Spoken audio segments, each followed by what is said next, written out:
você? A minha pergunta é, por que os produtores são indispensáveis a uma comunidade? Pensa um pouquinho e responde. Então, temos como resposta porque somente eles produzem substâncias orgânicas a partir de substâncias minerais, transformando a energia luminosa em química, que será utilizada pelos demais seres vivos. Vou te dar um exemplo agora de cadeia terrestre. Nela temos os produtores, as plantas, que vão realizar a fotossíntese e, como você viu, produzir o seu próprio alimento. Elas, por consequência, vão servir de alimento para outros seres vivos. No exemplo que você está vendo, a capivara seria o consumidor primário e o consumidor secundário seria a onça-pintada, que vai se alimentar da capivara. Veja que é uma linha retilínea. Então, olha, no ecossistema terrestre, nós temos a flora, em geral, que são os produtores. Então, vamos estar falando de todos aqueles que são fotossintetizantes, ou seja, autotróficos. E temos a fauna, que são os consumidores primários, secundários, terciários e assim por diante. Pode ter N consumidores e os decompositores. Então, lembre sempre disso, vamos ter diversos consumidores. 1, 2, 3, 4, 5, 6, 7, assim por diante. E os decompositores vão estar em toda essa cadeia. Porque se é consumidor primário, ele pode vir a morrer antes mesmo de ser consumido por um secundário. Então ele vai ser decomposto. E nesses decompositores, nós vamos ter tanto no ambiente terrestre quanto no aquático. E ele vai tanto decompor flora quanto fauna. Vamos para os exemplos de uma cadeia alimentar aquática. Começando a nossa cadeia com os produtores. Temos aí no meio aquático as algas microscópicas, que vão servir de alimento para os consumidores primários. Aí estamos tratando de pequenos crustáceos, larvas e protozoários, também voltados ao mundo microscópico.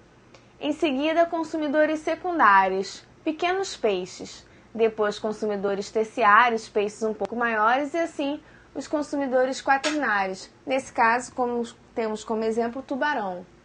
Então, no ecossistema aquático, também temos flora e fauna, como a flora, os produtores. Então, plantas, algas microscópicas, responsáveis então pela oxigenação do ambiente aquático. E temos como o exemplo básico disso tudo, fitoplâncton. Na fauna, não vai ser muito diferente como no ecossistema terrestre, consumidores primários, secundários, terciários e assim por diante, por fim os decompositores. Observe a descrição a seguir. Na água de um manguezal, o fitoplâncton serve de alimento tanto para microcrustáceos como para as larvas de crustáceos. Esses animais são comidos por peixes, os quais, por sua vez, são ingeridos por garças.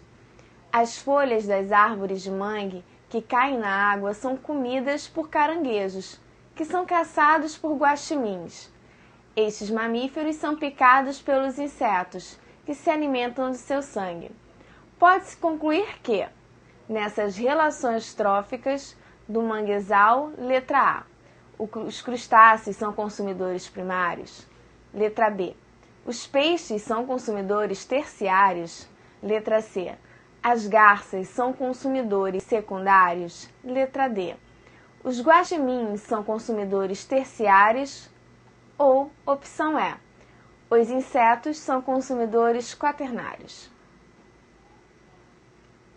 Então, temos como resposta que os crustáceos são consumidores primários, uma vez que o fitoplâncton, ele é a base dessa nossa cadeia, porque ele é que vai produzir, então, a oxigenação do oceano e vai transformar a energia luminosa em energia química. Então, temos como cadeia alimentar seres autotróficos, que são os produtores primários, e os heterotróficos, produtores secundários. Lembre-se que autotróficos são aqueles que produzem o seu próprio alimento. Heterotróficos, aqueles que se alimentam de outros seres vivos. Dentro dos autotróficos, os produtores primários, temos os seres fotossintetizantes e quimiosintetizantes. Opa, eu me perdi na letrinha. Ah, errei. Volta.